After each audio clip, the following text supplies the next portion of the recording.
We believe if we're to end homelessness, we've got to put the resources to apply to the problem. Homelessness is the #1 problem I hear about.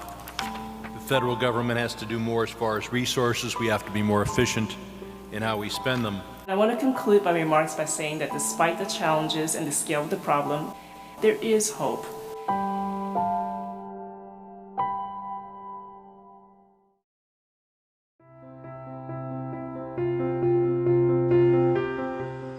It is now 2020.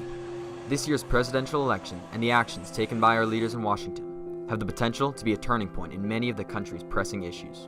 The issue at the top of the federal agenda should be homelessness. On any given night in 2016, nearly 550,000 individuals were living without a roof over their heads. Big cities in particular are struggling with homelessness, with the Los Angeles and New York homeless populations hovering between 50,000 and 75,000 individuals. The homelessness crisis is an ongoing problem that can only be solved through decisive efforts by the 2020 presidential candidates to work for a better nation. The way that campaign promises get translated into action is they feel very compelled to make sure that the promises they make during their campaigns, they live up to when they're in office.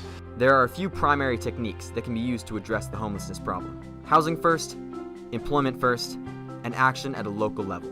Housing first, that's a model of providing housing and supportive services. So trying to get people who are homeless rapidly into housing and then providing whatever services they need to be stable while they're in that housing.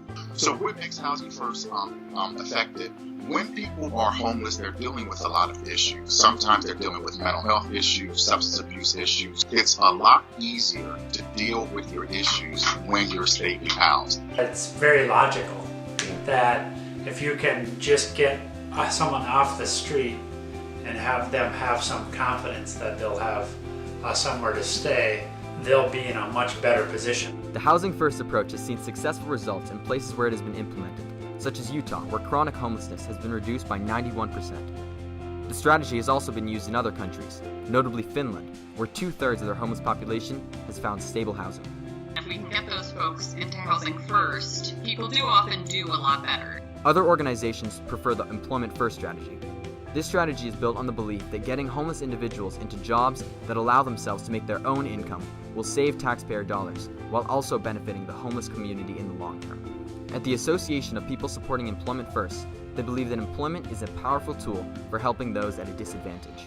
You have to get a job in order to have an income to live your life, to be stable.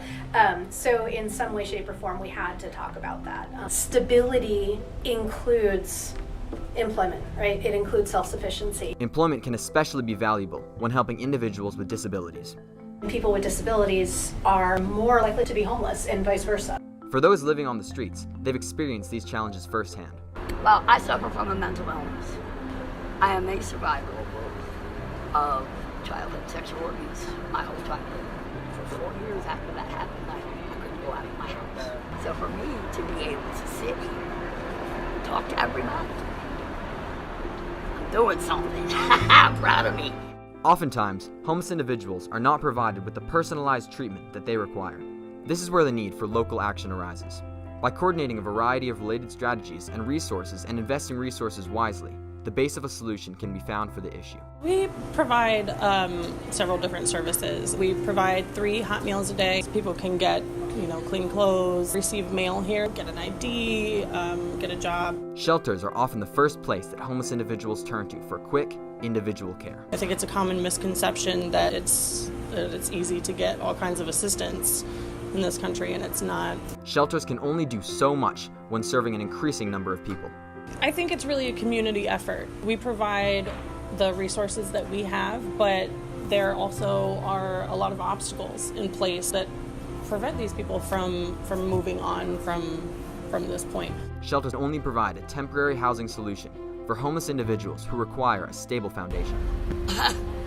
They're disgusting. Every time I go in one of the shelters around here, I get sick. People ask me, and it's real cold, why aren't you cold? There's a secret to that. Don't go inside and get comfortable. Every person can do their part to provide homeless individuals with the one thing that they all need. More understanding, of our situations. Don't ask us what's wrong with us, ask us what happened to us. Regardless of a person's preferred approach to this issue, there is a common answer for where change must originate. Definitely through federal legislation. The answer really has to come through federal policy. Do we need federal guidance to try to push the issue? I think we see that across the board. At the end of the day, unless this is a priority, it's not going to change. Our leaders and the nation as a whole must work together to implement a solution, because though these people are homeless, they are not hopeless.